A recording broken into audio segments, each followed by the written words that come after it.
I was sitting across from him at the dining table the night it happened. Just a simple meal, a quiet house, nothing dramatic. But when I look back, that was the moment everything changed. If you're watching this, tell me where you're from or what time it is. The house still smelled faintly of lemon polish, the way Lena used to keep it. Evan had made sure the table was set neatly. Cloth napkins, silverware, the wine glasses he only ever brought out for guests. He sat there smiling, speaking softly, almost too gently, like someone trying to coax a small animal closer. He was older now, 35, but I could still see the boy he once was, the one I used to drive to school, who held my hand at his mother's funeral. There are memories that never really leave you, even when the person does. He spoke casually about work first, then about traffic, then about how quiet the house felt lately. And I listened, because I have always been the listener in my relationships. I learned early that silence tells more truth than words. But that evening, his silence wasn't truth. It was preparation. He cleared his throat in that way he used to when he was nervous about a grade or asking for new shoes. Only now, the stakes were different. "Martin," he began, his voice measured, "have you thought about long-term care?" The fork paused halfway to my mouth. I didn't respond at first. I let the question sit between us. The shadows from the overhead light stretched along the table, long and narrow, like hallways leading somewhere neither of us wanted to go. "I'm fine," I said. Quietly, he nodded, as if expecting that answer. "Of course you are, I worry about you. You've been tired. And the doctor said your blood pressure—" I cut him off, gently. "People age. It's not a crisis." He smiled again, but there was something behind it this time. Something rehearsed. Something strategic. "That's why it might be easier," he said, reaching into his jacket pocket. "Something temporary, just until you're fully steady again." He placed a brochure on the table. A nursing home. Clean layout. Pastel color palette. Happy elderly people smiling outdoors. A sales pitch disguised as compassion. My eyes stayed on the paper. My heart, however, went somewhere quiet, somewhere private, because I realized then that this wasn't a suggestion.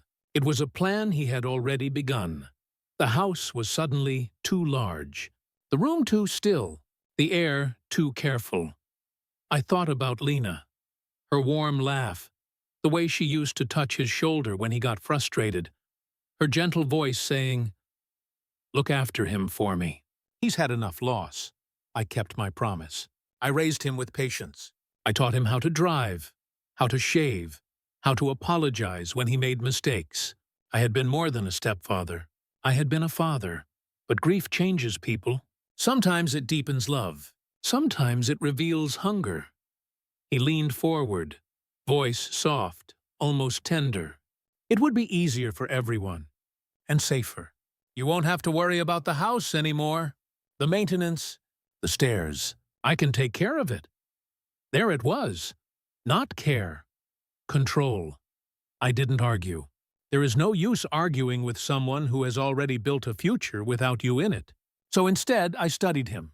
The calm tone, the steady hands, the direct eye contact. This wasn't impulsive. This was prepared. I picked up the brochure and nodded once. "Let me think about it." Relief washed over his face like he had just placed a heavy box down. He didn't even realize I saw it. We finished dinner in silence. Not uncomfortable silence. Final silence. Later, when I stood in the doorway watching him put on his coat, his movements were light, almost cheerful, like he had solved a problem. "Call me if you need anything," he said, smiling that same soft smile. I nodded. "Drive safe." The door closed. The house was quiet. I sat back at the table, unfolded the brochure, and read every line. I wasn't afraid. I wasn't even sad. Just aware, like a chess player realizing the game had already begun 5 moves ago. I turned the paper over and wrote the date on the back, not out of sentiment, but because paper remembers what people try to forget. That was the night I stopped being passive. The night I understood that love can be repaid in gratitude or in ambition, and one of us had already made their choice. I walked through my own home the next morning, and for the first time, I felt like a visitor. The light came in softly through the kitchen window, the way it always had. Warm, golden, familiar. But something about it felt different, as if the light no longer recognized me either. I stood there with a mug of coffee cooling in my hands, letting the quiet settle. It was the kind of quiet that doesn't comfort, the kind that reveals what's missing. Lena used to hum while she made breakfast. Nothing specific, just a gentle tune that lived somewhere between memory and habit. And every time she passed me, she would put her hand briefly on my shoulder. That small touch was the center of my mornings for 26 years. But the house was missing her now. Not just in the way photos can't move, or the way her perfume had finally faded from the bedroom. It was missing her in the way the rooms had been changed. A picture frame turned slightly. Books reorganized. Throw blankets folded differently. Chairs moved. Not dramatically, not messily, just subtly. The changes of someone trying to make space for themselves. I walked into the living room. The armchair, her armchair, still sat near the window. I had never touched it after she passed. It felt like a thin, private agreement between my grief and the world. But someone had dusted it recently. Someone had adjusted the cushion, not with reverence, but with practicality. Evan had begun rearranging the house, quietly, confidently, as if it was simply his time to decide where things should be. I didn't say anything. Observation is a form of truth. I tested myself. Was this paranoia or clarity? I walked through every room to be sure. The guest room closet had shifted boxes. The attic door was slightly ajar. The key bowl near the door was missing one object. The house key. It hit me then. The brochure at dinner wasn't a beginning. It was the next step. He had taken the key before asking the question, which meant he wasn't asking. I sat down in the dining room. The table was empty except for a stack of mail. Most of it was the usual. Bills, advertisements, catalogs. But one envelope stood out. Thin. Government issue. Addressed to me, but with Evan's handwriting in the opened carefully crease at the top. I opened it. Property tax notice. Only one signature box remained blank. Mine. He had tried to process the payment himself, but the account or paperwork required my authorization. That explained dinner. That explained the softness. The timing wasn't emotional. It was administrative. Love didn't fade here. It was replaced by strategy. I placed the notice flat on the table, straightened it with both hands, stared at it until the room stopped feeling like a memory. This was no meltdown, no dramatic betrayal, no slammed doors or shouted accusations. This was quiet, calculated reallocation. I could almost hear his voice now. It's easier for everyone. Everyone. Meaning him. I got up, walked to the living room, and stood behind Lena's chair. I didn't touch it. I just looked at the light hitting the top of the frame. I kept my promise, I whispered. Not to him. To her, I wasn't angry. I was simply awake. People imagine betrayal as loud, violent, chaotic. But real betrayal is quiet. It happens in the spaces between conversations, in the pause after a kind smile, in the silence after a soft suggestion. The worst betrayals are done calmly. I returned to the dining table and turned the property notice over. I wrote the date at the top, the same way I had dated the nursing home brochure. Not because I was sentimental, but because paper becomes evidence when memory gets questioned. And people like Evan always question memory. I slid the notice into a folder, a plain black folder. Nothing about it dramatic. But symbolism doesn't need to announce itself to be real. This house was no longer a home. Not because it was taken from me, but because someone had already begun living in it without me. I didn't feel weak, or abandoned, or defeated, just clear. Clarity is the quiet beginning of control, and the first step to regaining control is watching what someone believes they've already won. I used to believe that when people stop caring about you, they simply grow distant. I've learned since then that distance isn't always quiet. Sometimes it's strategic. The next few days passed with a strange kind of softness. Evan visited more often than usual. Always cheerful, always helpful, always just a bit too considerate. He would bring groceries I didn't ask for, reorganize shelves I didn't need reorganized, and ask how I was feeling with the tone of someone already preparing the answer for me. At first glance, it looked like care, but I've spent years studying patterns, not in people but in numbers, in the quiet consistency of ledgers and accounts. The way something changes tells you more than the change itself. It began with small things. The mail was being redirected. He had arranged to handle it to make things easier. The yard work had been hired out to a service I didn't recognize.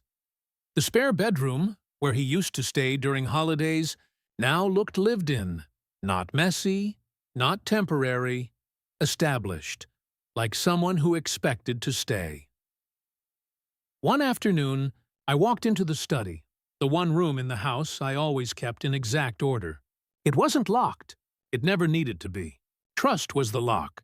But trust, I realized, had silently expired. Papers were shifted, files slightly out of place, a drawer left not quite closed, and sitting on the desk, as if accidentally forgotten, was a printed list of my bank accounts. Not handwritten, not scribbled. Printed, organized, alphabetized, which meant research, which meant intention, which meant time. My name, account numbers, branch details. A column labeled Access Authorization, a column that wasn't mine. I didn't touch it. I didn't gasp. I didn't call his name or demand an explanation. Instead, I reached into the drawer underneath and pulled out a small leather notebook, one I used years ago to track receipts. I hadn't opened it in nearly a decade, but some habits, once learned, never leave you. I placed the printed list inside, closed the cover, set it aside. There is a difference between reacting and documenting. I walked back to the living room. The house was quiet, not comforting, not familiar, just quiet in the way a building feels when it no longer belongs to you. Later that evening, Evan called. His voice was bright, too bright. "Hey, Dad," he said. He didn't call me Dad often, only when he needed something. "I've been thinking, your health is still the priority. I mean, I'm just trying to help. I want to make sure we have everything in place." That phrase, everything in place. I knew exactly what it meant now. He continued, lightly, casually. "There are some financial forms we should look at together. Just routine things. Security updates. You know how banks change policies all the time. Not a request. Not a question. A staged invitation." I didn't argue. I didn't confront. Confrontation changes nothing when the other person doesn't believe they've done anything wrong. Instead, I said, "Bring them by. I'd like to see everything clearly." My voice sounded steady. My tone even. Evan seemed relieved, mistaking clarity for compliance. "Great," he said. "I'll print them out. Paper, always paper." After we hung up, I went back to the study. I didn't look at the printed account list again.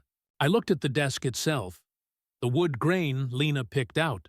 The lampshade we bought on a rainy afternoon when we were laughing about nothing, and I realized I wasn't being helped into the future. I was being moved out of the present. Bit by bit. Piece by piece. Gently enough that no one could call it cruelty. I sat down in the chair and took a slow breath.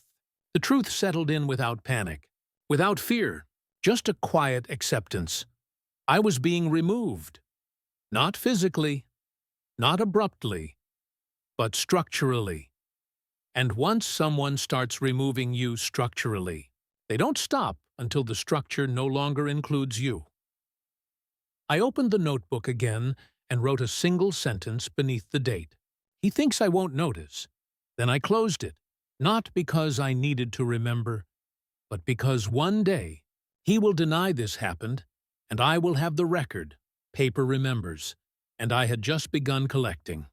I didn't pack much.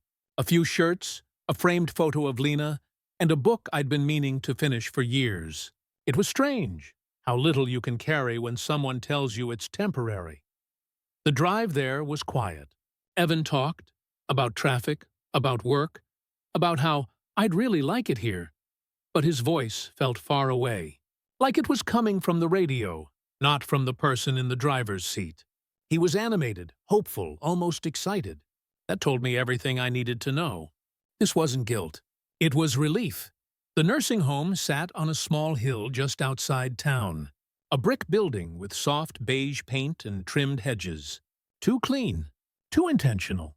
The kind of place designed not to feel like what it really was. The sign out front read Cedar Ridge Living Center in gentle serif lettering. The kind of font you see in brochures full of smiling elderly people on sunny patios. Inside, the air smelled faintly of disinfectant and lavender. A forced calm, the lobby was warm, lit by overhead sconces shaped like candles. A receptionist in a cream sweater smiled when we walked in. It was a kind smile. Genuine, even. I felt sorry that her kindness was part of someone else's plan. "Welcome, Mr. Hayes," she said, already knowing my name, which meant the paperwork had been started without me. Of course it had. Evan placed a guiding hand on my back, not supportive. Steering. I didn't step forward. I stepped myself. A woman in a white coat came out from the hallway. Dr. Claire Morgan. She shook my hand firmly, looked me directly in the eyes, and spoke to me, not to Evan. That small detail mattered. Few people in that building would do that. "I'll be helping you settle in," she said. "We'll go at your pace." Her voice had the tone of someone who had seen every version of grief. That made her the first person in the building I trusted, even if only a little. We walked the hallway slowly. Nurses passed with charts. Soft conversations, muffled footsteps, televisions playing game shows in rooms with open doors. Residents moved in varied rhythms, some confident, some assisted, some simply sitting and watching time move in front of them. I didn't feel old. That was the strange thing. I didn't feel like I belonged here. I didn't feel fragile. I didn't feel finished. But I understood why Evan believed I did. He was building a future where I was no longer part of the active world. A world where the only things expected of me were to sit, to rest, and to eventually disappear. We reached the room assigned to me. It was clean, neutral, pale yellow walls. A single bed, a small dresser, a window that faced the parking lot, not the garden. Details matter. There was one empty nightstand. I placed Lena's photo on it. Her smile softened the room more than any paint ever could. Evan walked in behind us, still smiling. "Still rehearsed. This is nice, right?" he said. "It's safer. You'll have people around. You won't have to do anything. And I'll visit, obviously." He said, "obviously," like the word itself proved something. I sat on the bed slowly, not because I was tired, but because I wanted him to think I was. People reveal themselves when they think they've won. He exhaled with satisfaction. "I'll handle the house paperwork. I'll just need the keys." There it was, the real reason we were here. I reached into my coat pocket. I didn't hesitate. I didn't flinch. I placed the keys in his open palm. But I knew something he did not. Earlier that morning, before we left, I had gone into the study one last time. Paper action. Removed the original deed and placed it in the black folder. Not illegally. Not hidden, just in my possession. Ownership doesn't live in keys. It lives in documents. Evan closed his fingers around the keys, unaware he was leaving with symbols instead of power. "Rest," he said, patting my shoulder. "I'll take care of everything." He walked out with a posture of victory. Dr. Morgan watched him leave. She didn't say anything, but she saw everything. I lay back in the bed and listened to the hallway outside. Meals being delivered, pages turning, lives continuing. I had just been placed here, but I had not been cornered. There is a difference. Mini cliffhanger. I looked at the ceiling and made a promise to myself, not out loud, just quietly inside the space where decisions become reality. I will leave this place on my own terms, and when I do, he will learn the cost of mistaking silence for surrender. I didn't sleep that first night. I don't think anyone really does when they arrive somewhere they didn't choose. The room was quiet, but not restful. Quiet in the way a hospital is quiet. Like everything is being managed just out of sight. I could hear the soft wheels of carts rolling down the hallway. Someone's television murmured through the wall. A clock ticked above the door, each second landing like a reminder of how slowly time can move when you're awake enough to notice it. I lay on my back, staring at the ceiling. It was perfectly smooth. No cracks, no patterns, just a blank surface reflecting a blank situation. I realized then that real loneliness doesn't happen when you're alone. It happens when you are surrounded by people who don't know your history. The bed was firm. The sheets smelled of detergent and warmth, machine-washed rather than lived in. I missed the weight of Lena's blanket, the one that always smelled faintly of cedar and her favorite soap. It's strange how grief can appear in textures. Around midnight, I got up and sat in the chair near the window. Outside, the parking lot lights cast long shadows across empty pavement. A nurse walked someone back to their room down below. Two silhouettes. Two quiet figures in a world that keeps moving whether you're ready or not. I didn't feel helpless, and I didn't feel afraid, just aware. This was a transition, yes, but it wasn't the end of anything. A soft knock came at the door. It was Anna, the night nurse. She carried a small cup of tea. "No caffeine," she said. "Just chamomile. Helps some people settle." Her tone wasn't forced or overly gentle. "Just real." I nodded and accepted the cup. The steam rose slowly, creating a small, warm cloud in the cold room. She didn't leave immediately. She sat in the second chair, the one opposite mine. "First night is always the heaviest," she said. "Not because of the place, because it's the first night where everything is different." I looked at her, not searching for sympathy, just recognizing truth. "You've seen this before," I said. "Many times," she replied. "People don't come here because they want to. People come here because someone else decided they should." She didn't ask who made the decision for me. She didn't need to. Patterns speak. We sat in silence for a long time. Two people who understood that silence is a form of conversation. "I'm not here to stay," I finally said. Anna nodded once. "No surprise. No skepticism. Just awareness.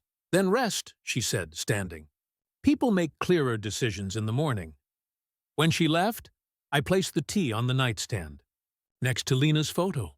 Her smile was soft, timeless, a reminder that love doesn't vanish just because a situation changes. I turned the photo face down for the night, not to hide her, to protect her from what the room represented, from what this moment was, a symbol, deserves intention. I walked to the small desk beside the bed and opened the drawer. Inside was a basic welcome packet. Meal schedule, recreational activities, contact numbers, all printed in cheerful fonts, all designed to smooth the edges of a hard truth. Paper action. I took the packet and wrote the date in the upper right corner. Then I wrote one line beneath it. "This is temporary, not a declaration, a reminder." I put the packet back in the drawer and closed it slowly. I climbed back into bed. Eventually, exhaustion replaced reflection. The sounds of the hallway softened into a distant hum. The clock continued ticking, but it faded. Sometime before dawn, I finally slept. When I opened my eyes again, the world outside the window was turning light gray, the color of beginnings. And I realized something important. You don't lose your life all at once.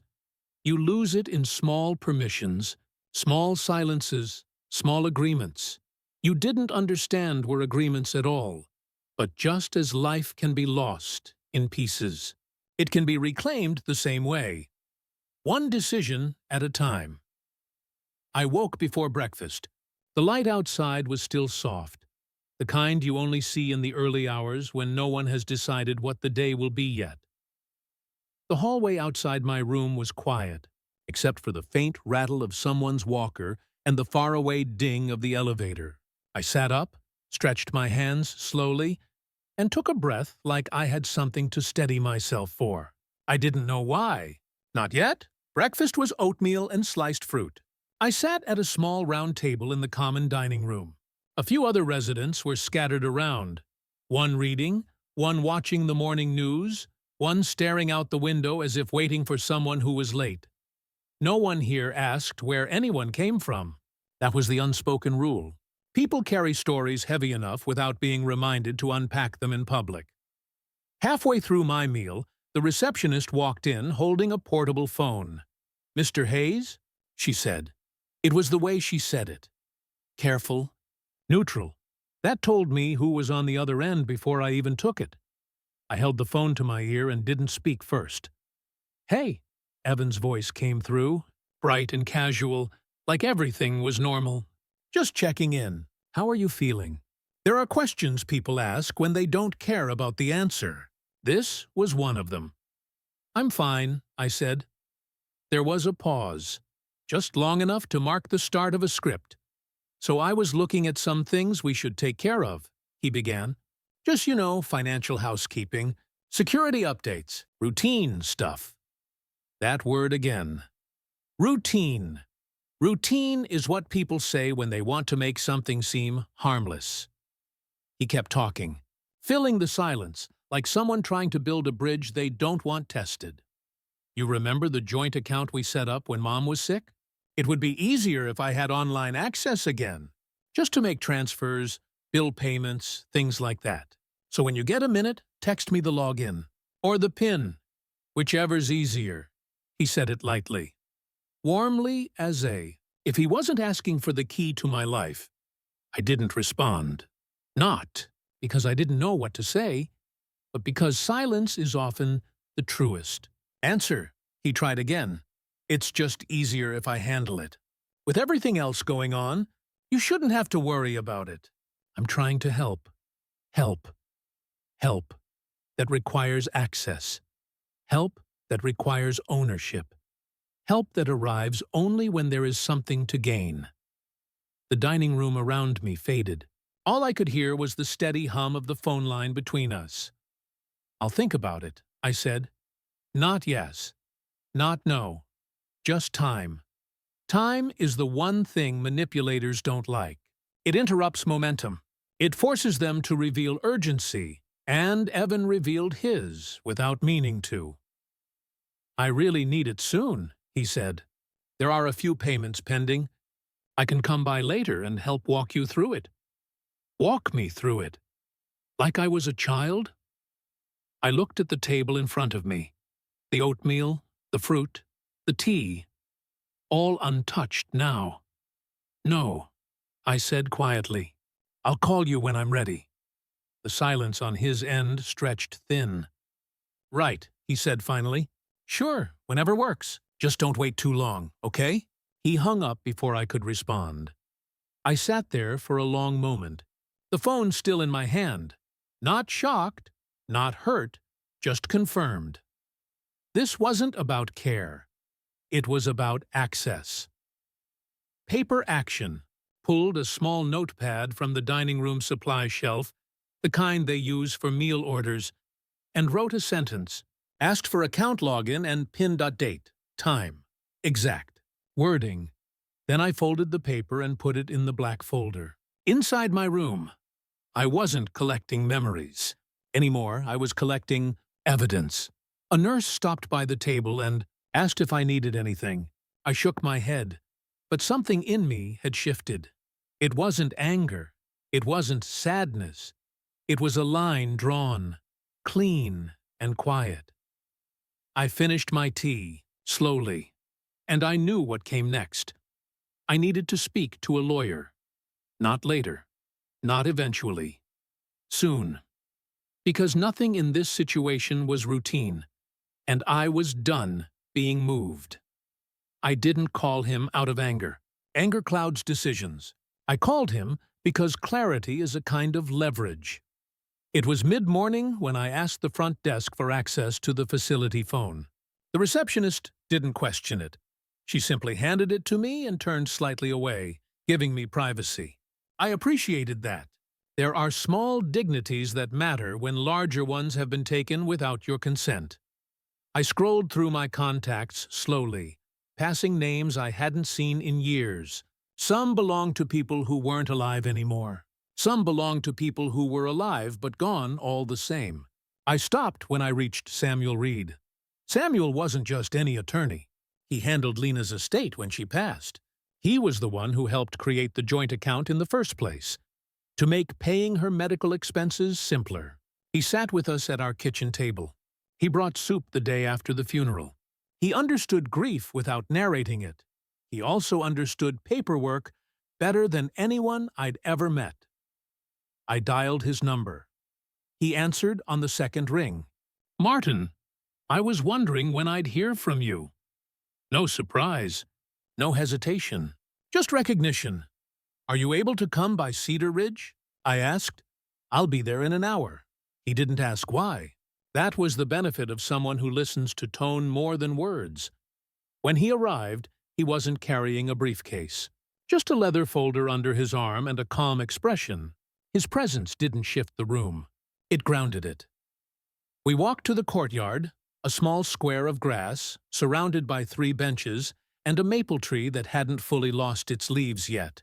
The wind was cool, the kind of cool that reminds you seasons change, whether you're ready or not. We sat. He didn't ask what happened. Started with the nursing home brochure from the dinner table. Then, the missing key. Then the account list in the study. Then the phone call. I didn't dramatize any of it. I spoke plainly. The truth is easier to see when you don't decorate it. He listened the entire time, his face still, his breathing slow. When I finished, he folded his hands. "Do you feel pressured?" he asked. "Yes." "Do you feel safe here?" "Yes." "Do you want to stay here?" "No," he nodded once. The kind of nod that means the real conversation was about to start. "Your cognitive and financial capacity is intact," he said. I observed that the moment we spoke. That means every decision you make, including where you live, is legally yours. No one can override that. He paused. As for your assets, they can only be transferred, accessed, or managed with your explicit permission. Which means he's trying to get that permission before I realize I shouldn't give it. I finished. Samuel didn't smile. He simply confirmed it with silence. "There are 2 paths, Martin," he said. "One is reactive. You confront him. You accuse him. You try to stop him in conversation. That leads to arguments, guilt, emotional leverage, and nothing changes. And the second path?" I asked. His voice remained calm. So calm it almost didn't sound like a choice. More like a natural next step. You change everything quietly. Legally. Permanently. Before he asks again, the maple leaves rustled. A few fell, slow and unceremonious. "Show me what needs to be done," I said. He opened the leather folder. Inside were documents. Not new ones, familiar ones. The original trust, the joint account setup, the property title, the medical proxy. Everything we once signed together when Lena was still alive. Things people forget exist until they become important again. Paper action. Samuel placed a blank trust amendment authorization form on the bench between us. This lets us restructure everything, he said. Transfer ownership of the house to a protected trust. Remove Evan from financial access. Redesignate your beneficiary and prevent any future interference. I didn't sign it right. Away, not because I wasn't sure, but because I wanted. To feel the weight of the pen in my hand before I committed to the decision, I signed slowly, carefully. My name written in full, the same way I wrote it on our marriage certificate. Samuel took the paperwork back and closed the folder gently, not triumphantly, respectfully. He'll come back soon, Samuel said. He'll expect compliance. You don't need to defend yourself. You don't need to explain. The protection will already be in place. The wind pulled a few more leaves down from the maple tree. He will be angry, I said quietly. Samuel shook his head. No. He will be surprised. Anger comes later. I watched a leaf land at my feet. I didn't feel fear. I felt something else entirely. Control. Quiet. Measured. Grounded control. I used to think routine was a comfort. Familiar steps, familiar hours, familiar walls. But here, routine felt like something being done to me, rather than something I lived inside of. When you first enter a place like Cedar Ridge, they guide you gently. A schedule is placed into your hands. Breakfast at 7. Group activities at 9. Lunch at noon. A walk outside if the weather allows. It all sounds helpful. A life made simpler, easier, structured. But structure is a cage with curtains, if you didn't choose it yourself. Every morning, I sat at the same small table near the window. I watched the staff move through the halls, always kind, always patient. I came to understand that their warmth was real. It just wasn't personal. It was professional compassion, a practiced gentleness. I studied people the way I used to study financial ledgers, small details, patterns. A woman named Ruth who always rearranged her napkin into a square before she ate. A man named Henry who asked every morning if it was Sunday. A retired teacher named Claire who corrected the crossword puzzles in the newspaper even when no one was checking. There was living here. Real living. Not just waiting. But I didn't belong to it. I was a guest in a chapter someone else opened. I didn't resist the routine. I followed it, quietly, observing, recovering, gathering myself, and every day I walked. The courtyard path was a simple loop, maybe 50 steps around a small rectangle of trimmed grass and young maple trees. I started with 1 lap, then 2, then 3. Each step steady, paced, intentional. Walking is not just movement. It is the body remembering itself. On the 3rd day, Nurse Anna walked beside me. "You walk like someone counting," she said. "I am," I answered. "What are you counting?" "Control." She didn't laugh. She didn't question. She just nodded. That was the thing about Anna. She spoke only when meaning could be offered. Over the next week, my routine became less about compliance and more about watching everything carefully. The nurse's schedule, the meal timings, the sign-in sheets for visitors. Patterns aren't just numbers, they're behaviors. And Evan had a pattern. He called at the same time every evening, between 6:30 and 6:45, just before dinner. The kind of time you choose when you want to appear attentive without interrupting your own life. He never asked how I was sleeping. He never asked whether I liked the room. He never asked if I was adjusting. He only asked variations of, "How are things with the bank?" Not even subtle. And every time, I gave the same answer. "I'm thinking." People who manipulate others count on impatience. Silence makes truth surface. On the 6th evening, Anna brought a cup of broth to my room. The sky outside was fading into that deep blue that happens right before night fully settles. She set the broth on the nightstand beside Lena's photo. "You're stronger than when you arrived," she said. "I didn't come here because I was weak." "I know," she replied. We sat in the soft light for a while. The quiet between us wasn't heavy, just real. She glanced at the black folder I had placed in the drawer. "You're keeping track," she said. "Yes." "Good."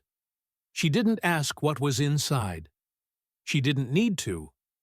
People who have worked in nursing homes for years know how family stories bend. At breakfast the next morning, I noticed something small, but unmistakable. The receptionist placed the mail basket on the counter, a stack of envelopes sorted by last name. I watched her flip through them. Mine wasn't there. Not one envelope, not one statement, not one billing notice. Someone had redirected my mail. Not the nursing home, not the bank. The only person with reason. Paper action. I went to the front desk and requested a mail redirection check form. A simple administrative document that confirms whether a forwarding address has been filed. The receptionist printed it immediately, unaware of the weight it carried. Forwarding address on file. Tatu, Evan Wells, address, my house. Effective 2 weeks ago, before the brochure, before the conversation, before the car ride. The plan had begun earlier than I realized. I didn't react. I didn't tighten my jaw. I didn't grip the paper. I simply folded it once and placed it inside the black folder. Evidence. The kind that doesn't raise its voice. The kind that waits. I walked back to my room slowly, step by step, the air cool against my face. The game wasn't beginning. It was already in progress. And now I was playing too. The sun was out that morning, but the light didn't feel warm. It felt distant, like it was touching everything except me. I was getting dressed when I noticed it. One of those small, unbelievable moments where reality shifts just a fraction of an inch to the left and forces you to see it differently. I reached into my coat pocket to check for the house key. Not because I needed it, not because I expected to use it, just because it was mine. A small weight I had carried for years, a shape my hand recognized without seeing. But when my fingers closed around the pocket, there was nothing. No familiar curve of metal. No ring. No weight. Just empty fabric and quiet air. For a moment, I stood completely still. Not panicked. Not startled. Just aware. It wasn't a mistake. It wasn't misplacement. It was absence. I sat down at the edge of the bed, slowly. The mattress shifted beneath me with a soft sigh. I placed my hands in my lap and looked at the door. Not because anyone was coming, but because I needed a direction to think toward. The key wasn't just a key. It was access. It was movement. It was presence in the world I had built. And someone had removed that from me. Long before I realized it was gone. I traced back through memory. The day Evan drove me here. The moment he asked for the keys. The relief in his voice when I handed them over. The way his fingers closed around them quickly. Too quickly. He believed at that moment that he had gained something. But he only gained a symbol. Not actual ownership. Not control. Not documentation. He took the symbol because he believed symbols are control. He had forgotten what I learned over a lifetime working in finance. Control lives in paperwork, not objects. Still, the absence of the key meant something. It meant he now felt entitled to the space I once called home. It meant he wasn't planning to wait for anything. It meant, in his mind, The transition had already happened. Not later. Not eventually. Now. I inhaled slowly and stood up. The room felt smaller, but only for a moment. I walked to the small drawer where I kept the black folder. I opened it. Inside were the documents I had collected. The brochure, the mail redirection form, the notes I dated. Evidence, not for a fight, for clarity. But something was missing from the record. My own understanding of what had been taken. Control isn't lost in one sweeping motion. It's lost in increments. One item here. One signature there. One assumption accepted without question. I sat at the desk in the room, pulled out a blank sheet of facility stationery, and began writing. Paper action. I created a personal inventory log, not of my belongings, not of objects, but of access. House key. Removed. Mail forwarding. Redirected. Bank account access. Attempted request. Emotional tone. Soft persuasion. Strategic reassurance. Primary tactic. Care framed as control. I signed and dated the bottom, not to make it official, to make it real. Once something is written down, it exists outside of the mind.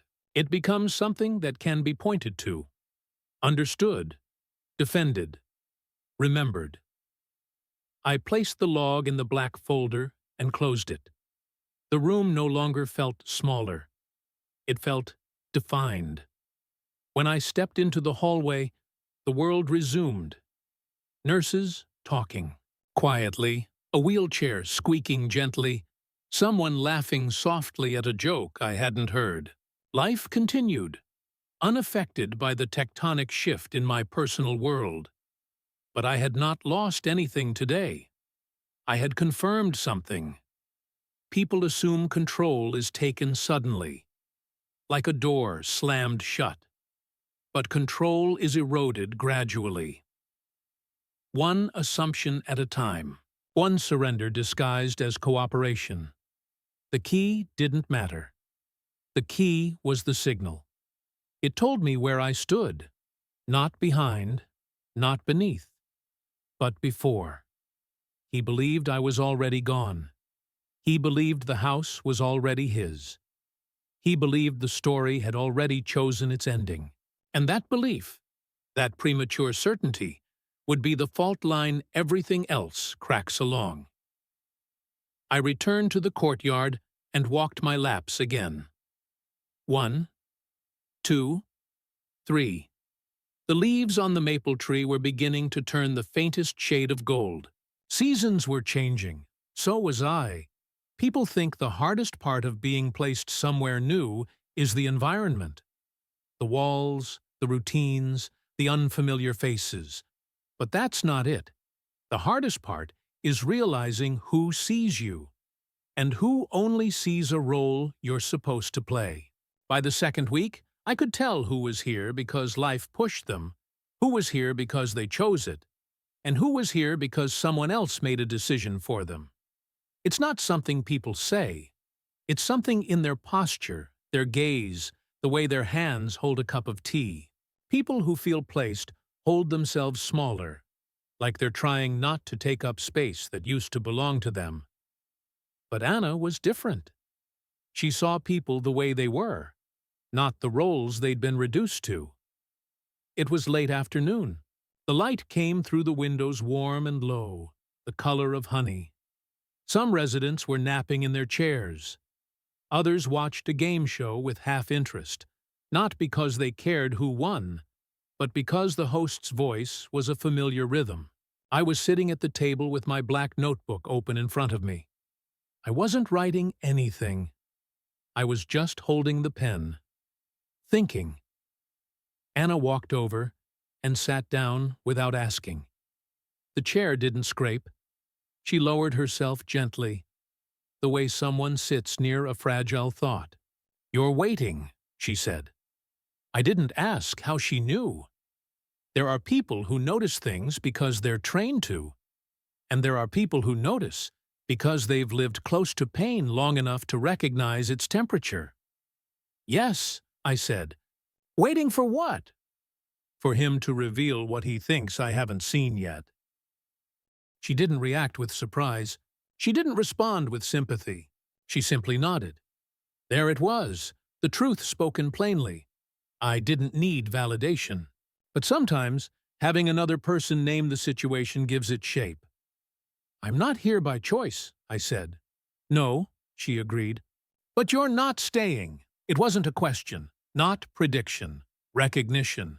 Tell me, she said, did he ask for money? There was no judgment, just pattern recognition. Yes, I said. Her expression didn't change, but something softened. Not pity, but respect. Then he'll try again, she said. Not maybe, not if. He will. I let the silence settle. The air was still warm from the afternoon sun. Someone in the hallway laughed at something a nurse said. People think betrayal is sudden, she continued. It's not. It's slow. It's layered. It always begins with small permissions. I nodded. I know, she leaned back slightly. So what are you doing? And that was when I realized something. She didn't see me as someone who needed rescuing. She saw me as someone who was planning. I opened the black notebook and slid it slightly toward her.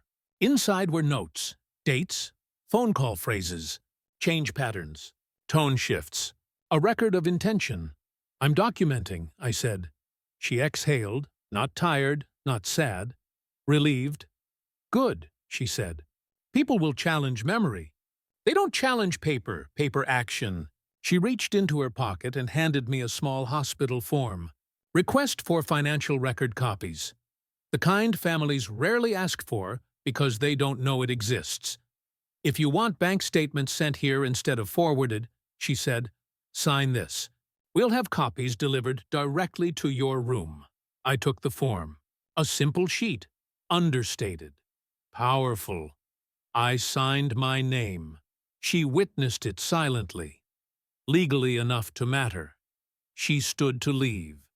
Martin, she said gently, just remember, people who assume they've already won stop paying attention. That's when small steps matter. She walked away, calm, measured, already moving to her next task.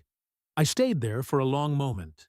The form still warm from her hand. Outside, the sky was beginning to shift to evening, soft pink fading into blue. The kind of sky that tells you the day didn't end suddenly. It transitioned quietly, bit by bit, like everything else. I felt no anger, no rush, no fear, just alignment. I placed the signed form in the black folder. Closed. The cover. Not dramatic. Definitive. The thing about truth is that it rarely arrives loudly. It comes quietly, like a letter slipped under a door. 3 days after I signed the mail redirection reversal, the first set of bank statements arrived. A plain envelope. No branding. No urgency. Just numbers printed in ink. Neutral and unemotional. Paper doesn't accuse. It simply reveals. I took the envelope to my room. I didn't open it right away. I sat first. Breathed. I think some part of me needed a second to acknowledge that whatever was inside would confirm something I already knew in my bones when I finally slid a finger under the crease and unfolded the pages. The numbers were all familiar, until they weren't. There was a withdrawal, small, but distinct 180 points, electronic transfer. Date, 2 weeks ago. Location, online mobile banking access. I didn't make that withdrawal. The amount was telling. Not enough to alarm the bank. Not enough to seem suspicious to an outside observer. Not enough to make me react immediately. Just enough to test the boundary. Small withdrawals are deliberate. They are temperature checks. If no one notices, the next one grows. This hadn't been an accident. This had been a rehearsal. The room around me didn't change. The walls stayed the same pale yellow. The floor remained polished. The hum of the hallway continued. But something in me changed. Not like a flame being lit, but like embers being revealed under ash. Quiet, steady, certain. I didn't feel betrayed. I had crossed beyond betrayal. I felt clarity. I reached for the black folder, placed the statement flat on the desk, took out a pen, not to circle the number, not to underline it, just to sign my own name and the date at the bottom. Paper action, not mine. M. Hayes, signed and dated. A signature turns observation into record. A record becomes evidence. Evidence becomes protection. Someone knocked lightly on the door. "Come in," I said. It was Anna. She didn't speak right away. She looked at the bank statement on the desk. Not nosy, not prying, just aware. "You found something," she said. "Yes." Her eyes softened, not with pity, but with recognition. "This is usually when people get angry," she said. "I'm not angry." "No," she said with a small nod. "You're planning." We sat together for a moment in the hush of the room. The world outside felt far away. "Do you need to speak to someone?" she asked. "I already did," I said. "My attorney is preparing documents." "Then you're ahead," she replied. "Most don't realize until it's already gone." I didn't respond. There was nothing to say. This wasn't victory. It wasn't revenge. It was simply acknowledgement of what had already been true. After she left, I looked at the statement again. $180 not. The money itself, the intention inside, the act Evan hadn't stolen from me. Because he needed money. He was checking if I was still paying attention. He believed my placement here had made me blind. He believed I was no longer keeping track. He paisu, believed silence meant surrender.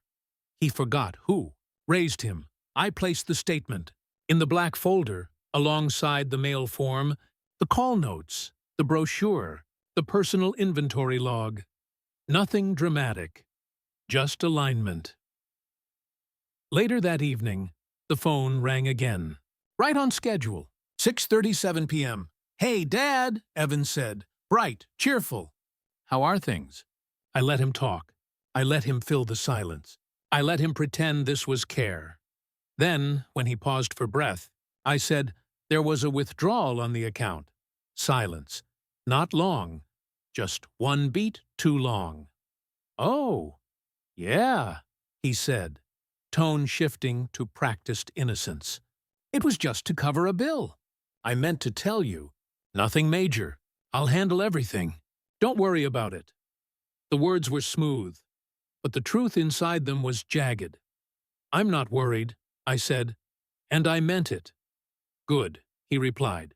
"Glad we're on the same page." We were not. Not even close. "I'll call you later," I said. I hung up before he could answer.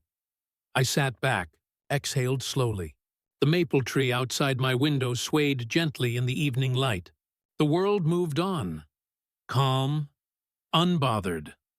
I didn't need to confront him. Not now. Confrontation is emotional, but consequences are procedural. The next evening, the phone rang at exactly 6:34 p.m., 3 minutes earlier than usual.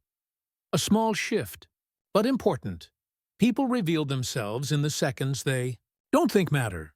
3 minutes earlier meant he was anxious. 3 minutes earlier meant he had been waiting for me to answer a question I hadn't answered. Yesterday, I took the call in my room, sitting at the small desk by the window. The maple tree outside was beginning to show the first hints of autumn.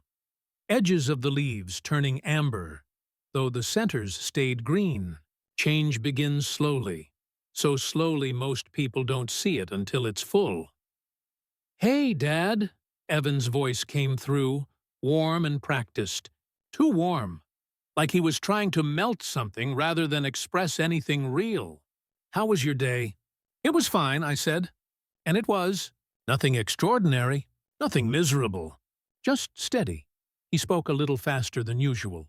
I was thinking, maybe I should take care of the online banking access like we talked about. You know, in case you need anything, or in case something comes up. No mention of the $180, no apology, no explanation. That confirmed something. He didn't see the withdrawal as wrong, he saw it as justified. Which login information did you need? I asked evenly. Silence. Not long, but long enough. Then he said lightly, just, you know, the password, and maybe the PIN, in case the bank asks for verification. It's just standard procedure. There it was. He didn't want permission, he wanted control, and he thought this conversation was persuasion, but persuasion only works when the other person is uncertain. I wasn't uncertain anymore. How? Did you pay that bill yesterday? I asked. His tone flickered. Just for a moment. A small crack in the veneer. Oh, that. Yeah. The system logged me in automatically from before. I guess it remembered my device. Too quick. Too rehearsed.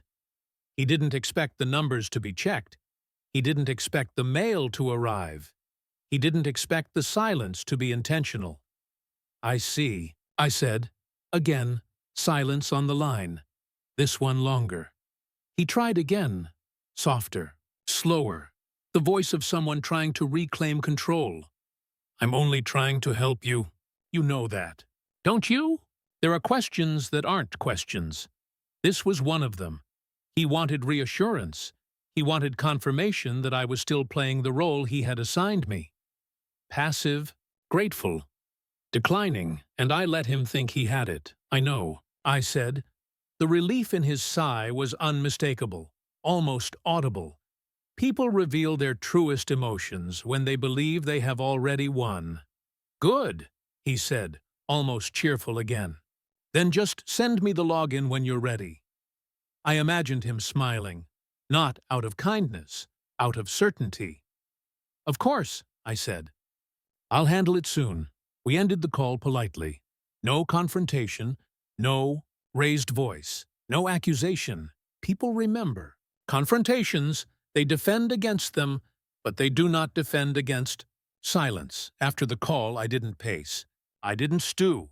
I didn't replay the conversation. I simply opened the black folder and added a new page. Paper action. I wrote down his exact phrasing. Just send me the login when you're ready. 34 p.m. tone. Eager, rehearsed. And beneath it, he believes compliance is coming soon. Let him, I placed the note carefully in order. Evidence must be chronological. Structure matters. Then I walked into the hallway. Dinner trays were being collected. A resident was gently laughing with an aide. Someone's television echoed the ending of a sitcom from behind their door. Life continued normally. But normal had changed for me. Not because something happened, but because something had been confirmed. This was no longer about misunderstanding. No longer about grief. No longer about strain. This was intent, calculated, deliberate, confident intent. And intent leaves a trail. All I needed to do was keep gathering. As I walked back to my room, my reflection appeared in the hallway window. Older, yes, but steady. Not diminished. Not erased. I didn't feel small. I felt sharpened. The kind of sharpened that comes right before a quiet, irreversible shift. Mini cliffhanger. Tomorrow, I would call Samuel again, not to ask for help, but to begin the second phase. The next morning arrived without ceremony. No revelation, no sudden emotional clarity, just sunlight creeping slowly across the floorboards, turning the pale yellow walls into something almost warm. I had my coffee in the courtyard, alone, as usual. The maple tree's leaves had deepened into a richer gold, as if they had finally decided to commit to autumn. I watched them for a while, and somewhere between one falling and the next, I realized I no longer felt like someone waiting for something to happen. I felt like someone preparing. At 10:12 a.m., I saw Samuel walk across the parking lot toward the entrance. He didn't rush. He didn't look around. He didn't frown or smile. He walked like a man who follows through, step by steady step. That's why I trusted him. The receptionist nodded him through without question. Word travels quietly in places like this, not through gossip, through observation. People had noticed that I wasn't here out of fading ability, but because someone else had made an assumption. Samuel and I met again in the courtyard. The air smelled faintly of cut grass. Someone had trimmed the edges that morning. A gesture of maintenance. Quiet care. He sat down beside me. No new developments? He asked. Just confirmation, I said. He asked again, directly, for the login. Samuel nodded once. Then we proceed. There was no lecture. No moralizing. No dramatic language. That was what I valued about him. He didn't treat legal decisions as emotional ones. Emotion clouds. Paper clarifies. He opened the leather folder. This time, it was heavier. Inside were documents that didn't erase history. They simply repositioned it. These are trust restructuring forms, he said. They transfer ownership of the house and all primary assets into a protected, irrevocable trust under your sole control. Only you can authorize changes. Not Evan, not anyone acting on your behalf. He turned the page. This dissolves the joint checking access. The bank will process it within 48 to 72 hours. Another page. This removes him as your financial beneficiary. Another page. And this appoints a neutral, institutional trustee to handle your affairs if something happens. A professional, not family. He placed the pen on the folder. You are not disinheriting him out of spite, he said. You are correcting an imbalance of trust. I appreciated the wording. There is a dignity in precision. I didn't sign immediately. I looked at the maple tree. Leaves fall slowly, but they fall with certainty. They don't cling because they are afraid. They release because the season demands it. How took the pen, my hand didn't shake. I signed the first page, the second, the third. Each stroke of ink felt, neither triumphant nor bitter, just final paper. Action, trust restructuring agreement, signed, dated, notarized on site by facility social worker. No raised voices, no confrontation, no explanation owed. Samuel collected the pages carefully, aligning the edges with deliberate precision. Paper respects those who handle it with intention. When he asks again, Samuel said, you don't explain, you don't defend. You simply say, everything is already taken care of. I nodded, because that was the truth now. Not a threat, not a promise, a completed fact. We sat for a moment in quiet. A breeze moved through the courtyard. A few leaves fell around us. Samuel stood. I'll file these within the hour. Thank you, I said. He stopped, looked at me, really looked, and spoke with a softness people reserve only for those who have been wounded and endured without breaking. You kept your promise to Lena, he said, and that, not the paperwork, not the signatures, not the protection. That was what steadied my breathing. He left the way he came, steady, unhurried, certain. I remained in the courtyard long after he was gone. Residents came and went. Nurses passed. The world continued shifting around me. But now, I stood inside the shift with both feet firmly planted. Evan still believed he was winning. Still believed I was. Drifting, still believed silence meant surrender. But the foundation had already moved beneath him. He hadn't lost yet. He just didn't know he had already been defeated. Mini cliffhanger. And when he came next, and he would, I would be ready to watch the moment he realized the ground was gone. I woke up the next morning feeling something I hadn't felt in a while. Not relief, not satisfaction, just a quiet steadiness. There are moments in life when the world shifts, but not loudly. No thunder, no declaration. Things simply rearrange. And once they do, you can't unsee the new shape of things. The trust documents had been signed. The bank transfers were in motion. The ground had already changed, and no one outside these walls knew it yet. I dressed slowly, not because I needed to, but because I wanted the morning to move at the pace of intention. When I stepped into the hallway, the nurse at the desk smiled. "Good day?" she asked, without expecting an answer. "Yes," I said. And it was. In the dining room, I took my usual seat by the window. The maple tree outside had turned fully now, gold and amber, leaves shifting in the breeze. I watched them move, the way you watch a clock you no longer feel bound by. Halfway through breakfast, Anna stopped beside the table. "You have a bank appointment today," she said softly. "Transportation will be at 11. She said it quietly, not secretively, respectfully. I nodded. "Thank you." She rested her hand on the back of my chair for just a moment. Not comfort, not reassurance, just acknowledgement. And then she moved on. The bank was only 15 minutes away. Not far geographically, but a very long distance symbolically. I sat in the passenger seat of the facility car, watching familiar streets pass by. Restaurants Lena and I had visited. The park where we used to walk on Sundays. The grocery store where we bought the same brand of tea for 20 years. Memories didn't hurt. They just sat quietly around me, like passengers I once knew well. Inside the bank, the air was cool, and the floor shone in that particular way commercial floors do. Polished, but impersonally. The teller greeted me by name. Not with surprise, not with pity, just recognition. "Mr. Hayes?" Right this way, they led me to a small glass office, the kind of office where lives shift by signatures. The representative laid out the forms.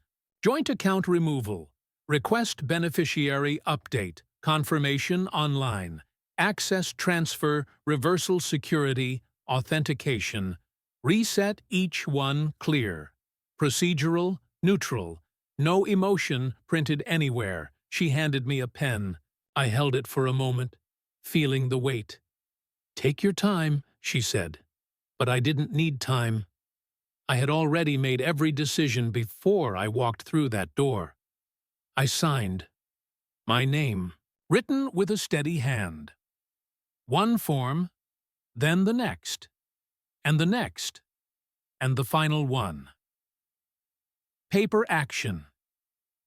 Each signature was time-stamped and witness-initialed, making the changes legally immediate. No explanations required, no approvals needed, no permission asked, it was done. The representative organized the pages, clipped them neatly, and stood. These changes take effect immediately. If anyone attempts access, they will be denied. Her phrasing was neutral, but the meaning was unmistakable. We rode back in quiet. Not heavy quiet. Resolved quiet. The kind of quiet where something ends without needing to be spoken aloud. In the afternoon, I sat again in the courtyard. I felt the air on my face. Cool, real, present.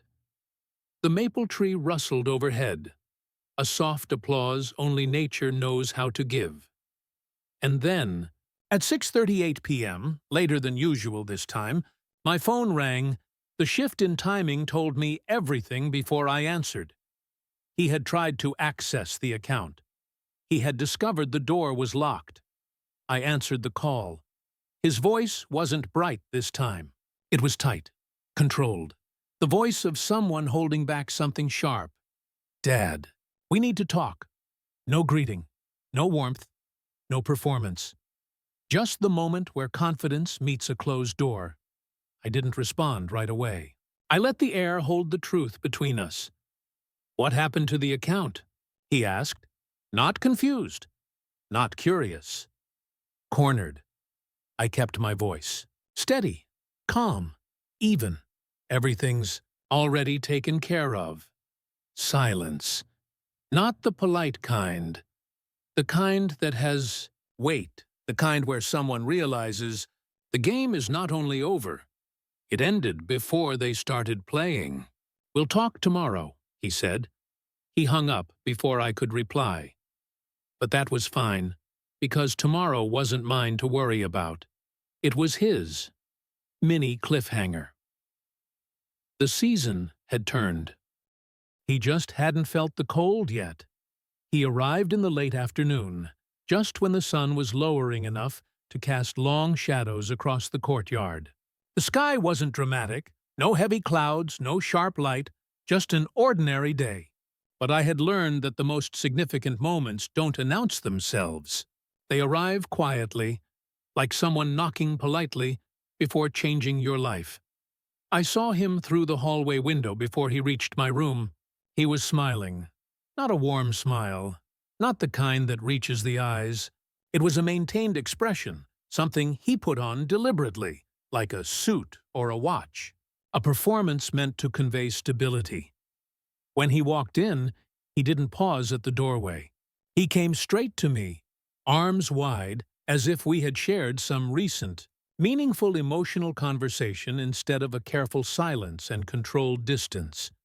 "There you are," he said cheerfully, like he was greeting someone who belonged to him. I nodded. "Here I am."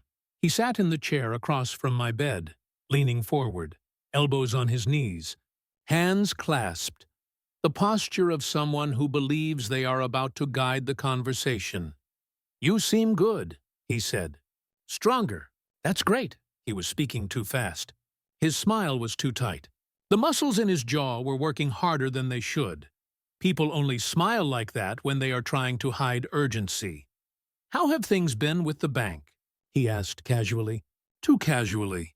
"Did you get a chance to check on the online access? We should get all that sorted." There it was, the real reason, the real purpose. Not a visit, a retrieval. I didn't answer right away. I looked out the window instead. Leaves drifted from the maple tree, not one by one, but in small clusters, the kind that suggests a season has fully shifted and no longer asks for permission. Then I turned back to him. "I spoke to the bank," I said. His expression didn't change on the surface, but something behind his eyes tightened. "Oh?" he said lightly. "Good. Then you can just give me the login and—" "No," I said. Not loud, not sharp, just a clean line. His smile flickered. Not gone, just destabilized. "What do you mean, no?" he asked, still keeping the tone friendly. But the friendliness was cracking at the edges. "I mean," I said, "the accounts are no longer joint, and you no longer have access. It wasn't a confrontation, it was simply information." He blinked twice, slowly. The smile stayed, but now it sat on his face like something placed there by someone else. "Dad," he said, voice careful, "I don't think you understand what that means. The house, the bills, everything, it's taken care of," I said. He paused again, processing, reassembling the version of reality he believed we shared. "You don't have to do this," he said. "I'm trying to look out for you. I've been doing everything I can. You withdrew money from the account without telling me." The sentence landed the way a final receipt lands on a table. Small, but undeniable. His face changed then. Not dramatically, just honestly. Defensive warmth replaced by exposed calculation. "That was nothing," he said. "I told you I'd explain." "You didn't." He swallowed. Hard. Silence stretched between us. Not heavy, clear, not a burden, a boundary. He leaned back in the chair, exhaling through his nose, looking at the floor, then back at me. "So," he said, That's it? No, I replied. This is clarity. I reached into the drawer of the nightstand and pulled out a single sheet of paper. Not the whole folder, just one page. The most important page. Paper action, I handed him a trust summary page. The one that read clearly, Primary Beneficiary, Wells Scholarship Foundation, in memory of Lena Wells. Secondary allocation. Personal Care Trust for Martin Hayes' former beneficiary. Removed effective date. Already in effect. Irrevocable. Read it, slowly. His face didn't fall. It stilled. Wasn't angry yet, just disoriented. Like someone waking in a room they don't recognize. So you're cutting me out, he finally said. No, I answered. You cut yourself out. I just recorded it. He stood up. Too quickly. The chair legs scraped the floor. The only loud sound in the room. He didn't yell. He didn't plead. He just stared at me, trying to find the version of me he had counted on. The version who stayed, quiet, who yielded, who trusted without checking. That version was gone. He left without another word. The door closed softly behind him. Mini cliffhanger. And for the first time since this began, I didn't feel like I was losing anything. I felt like I had just returned something to myself. Guilt doesn't always reveal itself in apologies. Sometimes it slips out in laughter. It was the morning after Evan left. The room still held the echo of his absence. Not in a dramatic way, just in the quiet space where expectation had lived. I sat in the dining room with my tea, the steam rising slowly, like time stretching. I wasn't thinking about the conversation, not replaying it, not justifying anything. Once truth settles, it doesn't need tending. It just rests. That was when one of the nurses, not Anna, but a younger one named Grace, approached my table holding one of the portable facility phones. "Mr. Hayes," she said gently, "you have a new voicemail. It was recorded yesterday evening. I thought you might want to hear it privately." There was something in her tone. Not pity, not concern. Awareness. I nodded and she handed me the phone, then stepped away without looking back. I listened. "Thrice," voicemail began mid-laugh. Not mine. Evan's, his. Voice carried that specific kind of laughter. The kind someone uses when they feel like they've gotten away with something. It wasn't joyful. It was triumphant in a way that didn't require victory. Only assumption. "No, I've got it handled," he was saying to someone. A friend, maybe. He doesn't check anything. He trusts me. Always has. A pause, a car door closing in the background. A faint beep. Maybe the lock button. "It's basically already mine," he continued. "The house, the accounts, everything. I just need him to give me the login, and then it's done." Another laugh. This one quieter. More self-satisfied. He won't even realize it's happened. By the time he figures it out, I'll have it sorted. He'll be comfortable. He'll be taken care of. And I'll finally have some stability. I deserve that. After everything. After everything. As if grief made him owed. As if loss entitled him to ownership. As if I had become a resource to be harvested. The voicemail ended abruptly. Mid-footstep. Mid-breath. I didn't replay it. I didn't need to. I sat there with the phone in my hand, the call log glowing faintly on the screen, and I felt nothing dramatic. No anger, no heartbreak, just confirmation. The final piece in a pattern I already understood. Clarity isn't loud. It doesn't shout. It simply arrives and stands there, waiting for you to acknowledge it. I took a slow sip of tea. Then I pressed save on the voicemail. Not out of spite. Out of record. Paper action. Requested a transcription, a written copy of the voicemail, and had it printed and signed by the unit manager as authenticated documentation. It went into the black folder. Now, the story was complete. His intentions were no longer implied, no longer guessed, no longer suspected.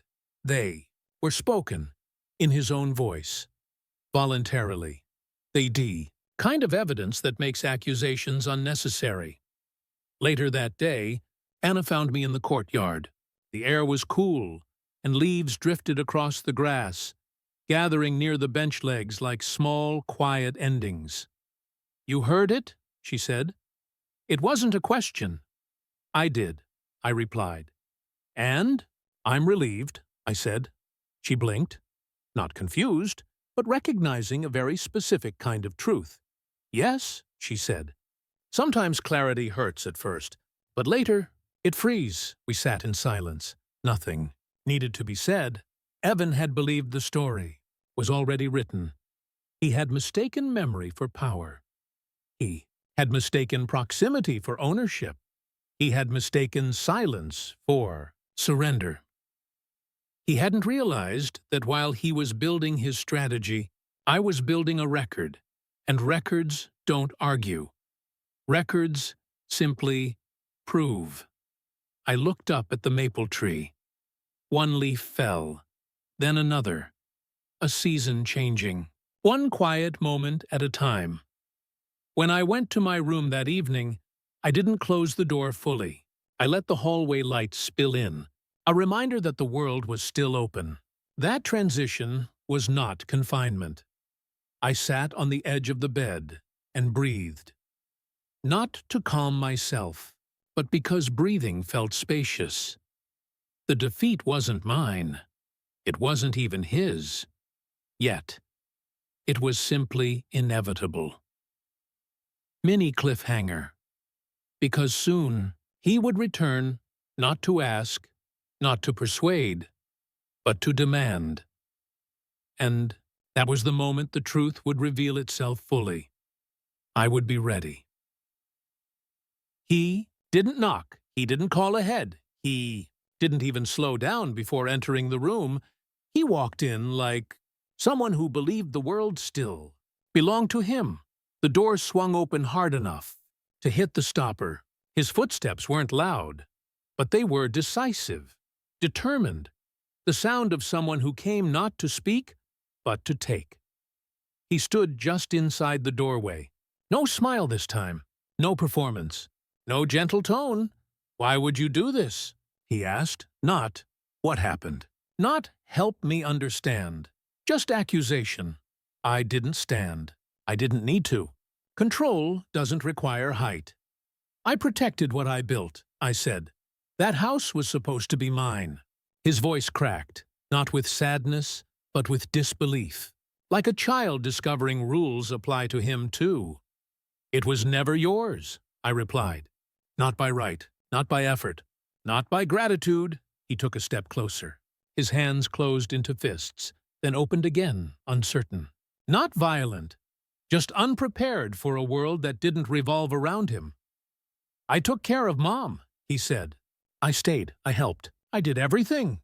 "You did," I said, "and I appreciated it. But love does not function as collateral. Care is not a transaction." He blinked. Not in understanding, but in defense. "You said you'd look after me," he said, the sentence sharp with accusation. "I did," I answered. "For 20 years. With patience, with consistency, with every chance to build your own foundation." "But you owe me—" "No," I said gently. "I don't." The silence after that didn't feel empty. It felt like a truth finally being heard, even if not accepted. He ran a hand through his hair, pacing now. The small room made it impossible for him not to look trapped. But the trap was never the room. It was the reality he had avoided seeing. "You could have just talked to me," he said. "I did," I replied. "Every time I taught you how to take responsibility. Every time I asked you to stand on your own. Every time I reminded you that adulthood is earned, not inherited." He stopped pacing. "You planned this," he said, voice quieter now. Not angry, just realizing. "Yes," I said. After I realized you had planned something too, he looked down. The floor didn't offer answers. For a moment, the boy he once was surfaced, scared, lost, still grieving his mother. I didn't reach for him, because compassion is not the same thing as surrender, and grief does not excuse harm. He finally sat, not gracefully, but like gravity had caught him. "You really changed everything?" he whispered. "Yes," without telling me. "You told me first," I said. "Not in words, in actions." His breathing slowed. The fight was no longer in his voice. It was behind his eyes. "Then what do I have now?" he asked. It was not a threat. It was a genuine question. And I answered it with the only truth that mattered. "You have your life, the opportunity to build something real. No one took that from you. You chose not to use it." He looked at the window. The maple leaves outside drifted softly past, slow, certain, unhurried. "I don't know what to do," he said. "That is the beginning," I told him. "Not the end." He didn't speak again. The silence this time wasn't confrontation. It was comprehension, painful, uneven, unfinished, but real. He stood, finally. Not abruptly, just slowly, like a man learning his weight for the first time. At the door, he paused. "I thought you'd be angry," he said quietly. "I was," I replied, "for one day. Then I remembered who I am." He nodded once, not acceptance, but acknowledgement. He left the room. This time, the door didn't slam. It closed gently, not because the situation was resolved, but because something inside him had shifted. Not enough yet, but enough to begin. Mini cliffhanger. Sat back and breathed. Not relief, not triumph, just space. I woke earlier than usual that morning. Not because of noise, not because of worry, but because my body had already decided it was time.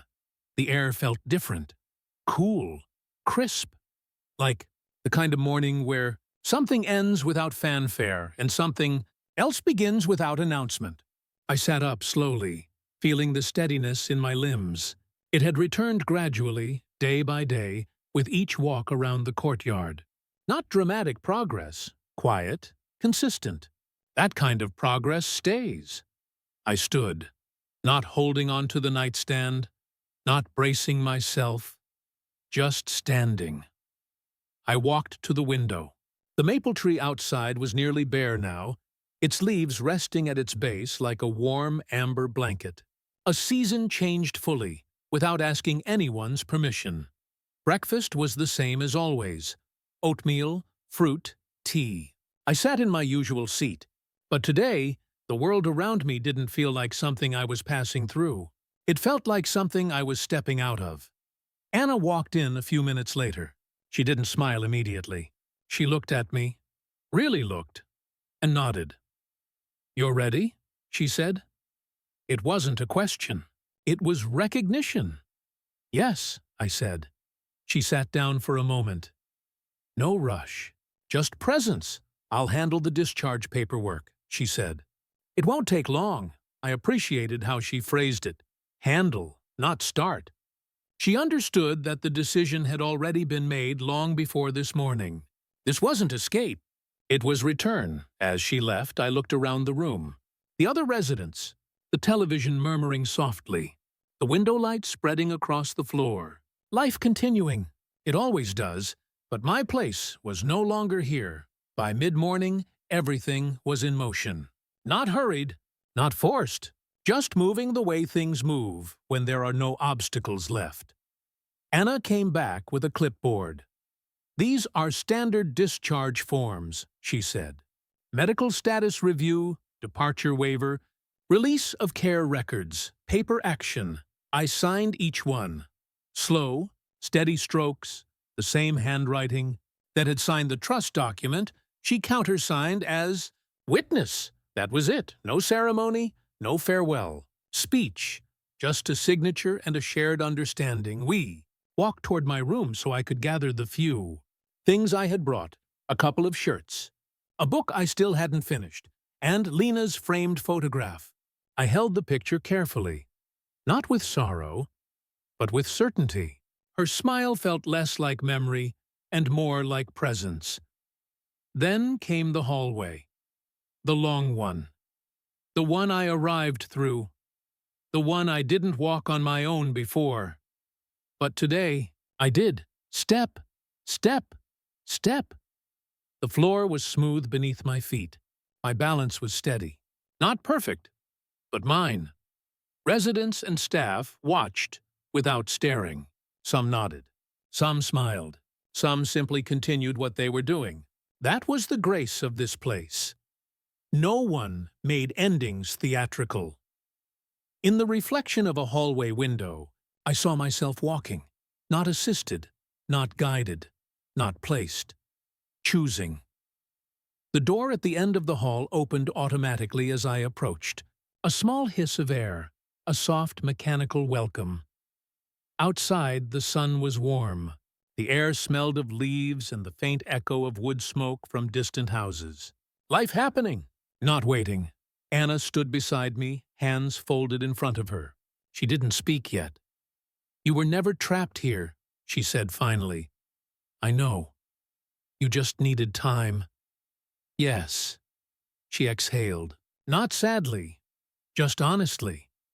"When people in your situation realize what has happened," she said, "they often feel broken. You didn't. You built a record. You stayed aware. You stayed yourself." I looked at her, grateful.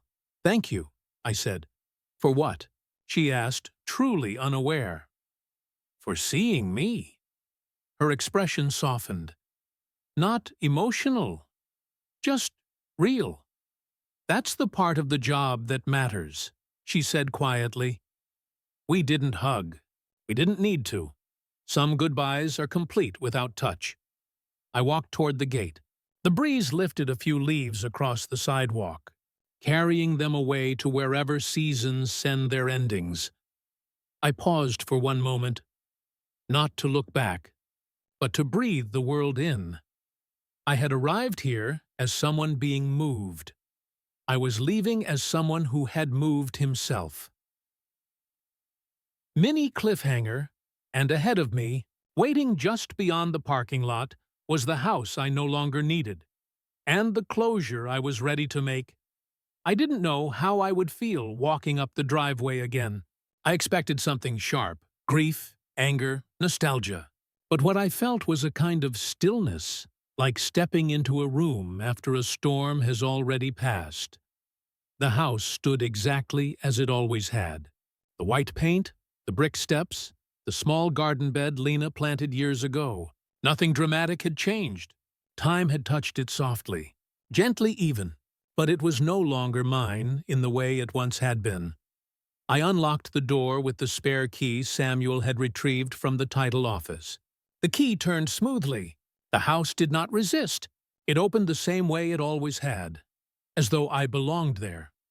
But something in me had changed, enough that the belonging did not return. The air inside was quiet. Not stale, just untouched. The kind of quiet a house holds when it has been waiting. I stepped inside and let the door close behind me. No echoes of footsteps, no memories rushing in, no reel of old life. Just rooms. Simple, still rooms. I walked through them slowly. The living room still had Lena's chair by the window, the cushion slightly indented, not by use, but by memory. I stood beside it and placed a hand on the back, not to hold on, but to acknowledge. I didn't sit in it. I never had. Some things weren't meant to be inherited. The kitchen was tidy, the counters clean. A single mug sat in the drying rack, one I recognized from Evan's visits, a reminder that his presence here had never been accidental. It had been gradual. I walked down the hallway to the bedroom. The door was half open. I pushed it gently. The room was just as we left it. Neatly made bed, dresser, lamp. The faint trace of lavender from an old sachet in the drawer. For the first time in a long time, The room didn't feel heavy. It felt complete, not active, not unfinished, just whole. People think closure happens when you stop missing something, but closure happens when you stop wanting it back. Etuin didn't take anything. I didn't need to. Everything I needed from this house was already part of me. I returned to the living room and looked once more at Lena's chair. The way the light hit it now made it look warm instead of lonely. The house was not haunted. It was simply no longer necessary. I exhaled. Slow. Even. Then I reached into the folder I had brought with me and removed one document. The final one tied to this place. Paper action. Property. Transfer closing packet. All signatures completed. All records filed. The house was already sold. The proceeds already moved into the scholarship in Lena's name. This house would soon belong to someone new.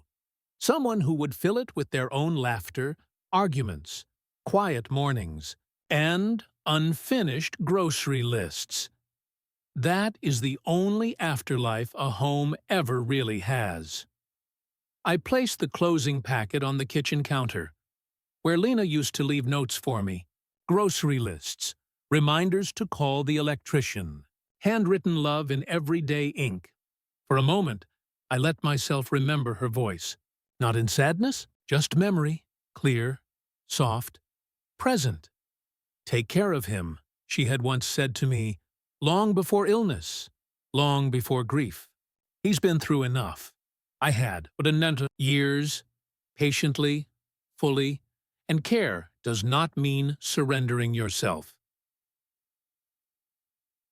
Teeterty means guiding someone until they are able to walk on their own. Whether they choose to or not is their own story. And I had finally let go of carrying it for him.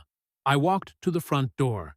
The air outside was cooler now, the day shifting toward evening. The yard was quiet, leaves gathering at the edges, the grass moving in gentle waves. I locked the door behind me, but it wasn't a lock of exclusion. It was a lock of completion. As I stepped off the porch, I didn't look back. Not because I was avoiding something, but because nothing in that house was unfinished anymore. Some endings are not painful. Some endings are simply done. Mini cliffhanger. Didn't know where I was going yet. Not exactly. But I knew it would be somewhere I walked into. Not somewhere I was placed. I didn't leave town right away. I stayed for one more night in a small room near the bus station. Nothing special, just a clean bed and a lamp that hummed softly. I wanted space, not distance. Time to breathe before stepping into whatever came next. I sat at the desk by the window. Outside, streetlights flickered on, one after another, like a quiet sequence acknowledging night. Cars passed occasionally. Footsteps echoed only briefly. The world didn't feel heavy anymore, just wide. On the desk was a single sheet of paper, a plain envelope beside it, a pen. Not to reopen the past. Not to argue, not to explain, but to close. Cleanly, with dignity. I began writing slowly, the way one writes when meaning matters more than ink. Evan, no one owes love. Love is given, freely. And for years, I gave you what I had. Time, patience, care, guidance, home. You lost your mother. I lost her too. We grieved differently. You held on to the pain. I held on to the memory. We both did our best with what we had. But love is not inheritance. Love cannot be exchanged for keys, accounts, or property. It cannot be transferred by signatures or maintained by possession. You believed securing the house and finances would secure your future. But futures are not inherited. They are built. I did not remove you from my life. I removed you from a role you were not willing to earn. You are still young enough to choose differently. What I once tried to teach you gently, life will now teach you directly. Stability comes from what you build yourself, not from what you take from others. I hope you learn that. Not for me, for you. Take care of yourself. Martin, I didn't reread it. Clarity doesn't need editing. Paper action. I folded the letter once, clean and precise. Slipped it into the envelope. Sealed it. No return address. The postal drop box was just outside the station entrance. Red paint slightly faded, edges worn by weather. I slid the letter in softly. No drama, no pause for second thoughts. The world didn't shift. The sky didn't tremble. Nothing monumental happened, but something inside me settled. Not closure, completion. There is a difference. I boarded the bus the next morning, not to escape, but to continue. I found a seat by the window, halfway down. The seat was firm, the fabric patterned with blue and gray swirls, the kind found on thousands of buses across the world. Ordinary, reliable, the engine rumbled to life. The town rolled slowly past the window. The cafe, where Lena and I once sat on cold mornings. The library with the oak tree out front. The corner where the florist always arranged the display buckets. Nothing hurt. Memory had become something I could hold without it holding me. As the bus turned down the main road, I saw Cedar Ridge in the distance. The building small now, tucked among trees. A place I had entered under someone else's decision, and left under my own. A quiet reclaiming. The road opened ahead. Long, steady, lined with maples and oaks, and stretches of open sky. I didn't know exactly where I was going yet. I just knew I was going forward, not to rewrite a life, but to continue. New places, new routines, new, quiet mornings where the light touches surfaces I have not seen before. I rested my hand on the seat. Beside me, no tension, no gripping, just presence. Outside, leaves blew across the highway, not falling, but traveling, carried, not lost. There are stories where revenge is loud, dramatic, final. This was not that story.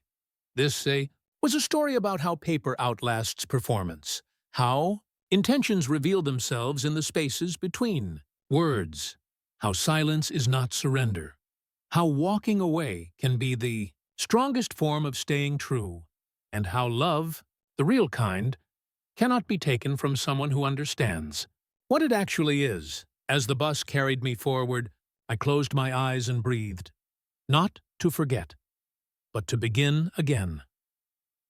The bus took me to a small coastal town, the kind of place where the ocean speaks more than people do. I rented a room above a bakery. The air smelled of bread and salt. The mornings were slow, patient. Days passed quietly. I walked the pier each morning. I read. I let my breathing become regular again. Healing isn't dramatic. It happens in rhythms, not revelations. One afternoon, I received an email from Samuel. Subject line: "The scholarship has been approved." Opened it. Attached was a photo of a brass plaque. The Lena Wells Educational Fund, for students who have lost a parent, endowed in perpetuity. My breath caught, not painfully, but deeply, the way one breathes when a circle closes. The house we built together, the life we lived, was no longer a battlefield. It was now a foundation for others. Not taken, not stolen, transformed. The message continued. The first recipients have been selected. They will start classes in the fall. Lena's name will be spoken with gratitude every year. I leaned back in the chair, closed my eyes. For a moment, I swear I felt her hand on my shoulder the way she used to, soft and grounding. It wasn't grief. It was arrival. Revenge is not always about someone losing. Sometimes it's about giving what they thought they could take away. Later that evening, as I watched the sun dip into the ocean, I realized something important. Hadn't just protected what was mine, I had redirected it into something that lived beyond both of us. A legacy, chosen, not inherited. Quiet revenge is when your absence builds, more than someone's presence ever could. It took 3 weeks for Evan to call again. The tone was different this time. There was no confidence, no performance, just the quiet bewilderment of someone finally meeting the consequences of their own choices. "Dad," he said. No preface, no warm-up. "They're asking questions." I didn't respond. "I simply listened," he continued. "The bank, the title office, the trust company. I don't understand how all of this changed. I don't understand why you'd do this." There it was, the misunderstanding still lingering. Not what happened, but why. "I didn't do this to you," I said. "I did this because you believed I was something I am not." "What is that supposed to mean?" he asked. I let the silence answer for me. He exhaled sharply, not angry, but lost. "And the scholarship?" he asked. "Her name? You put her name on something that doesn't include me?" "This time," I answered.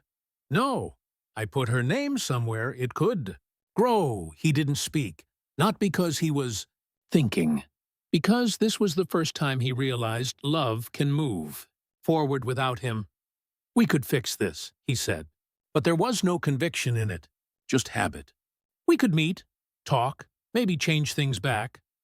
"There is nothing to change back," I said. Not cold, not sharp, just final. A long silence. He didn't hang up, he just faded.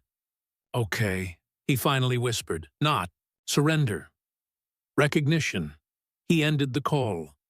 And that was the first moment he truly saw himself not as a victim, not as a son owed something, but as a man who must now build. And that was the most complete revenge possible. He would have to grow on his own. Months passed.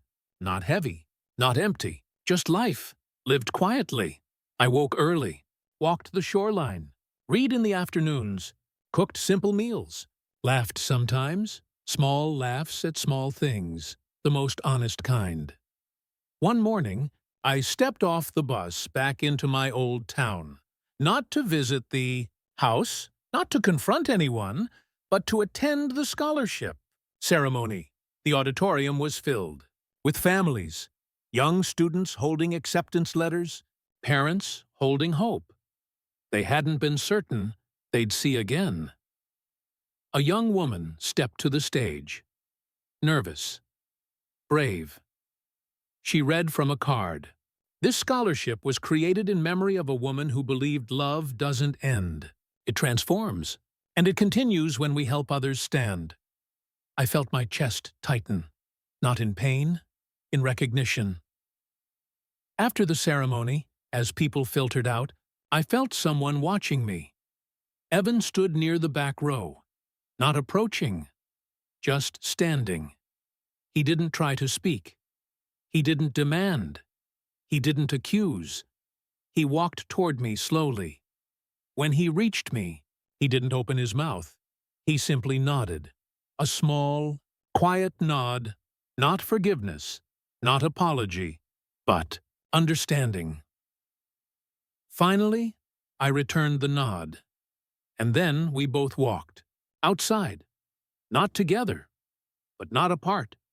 Just 2 lives moving forward, each carrying what they earned.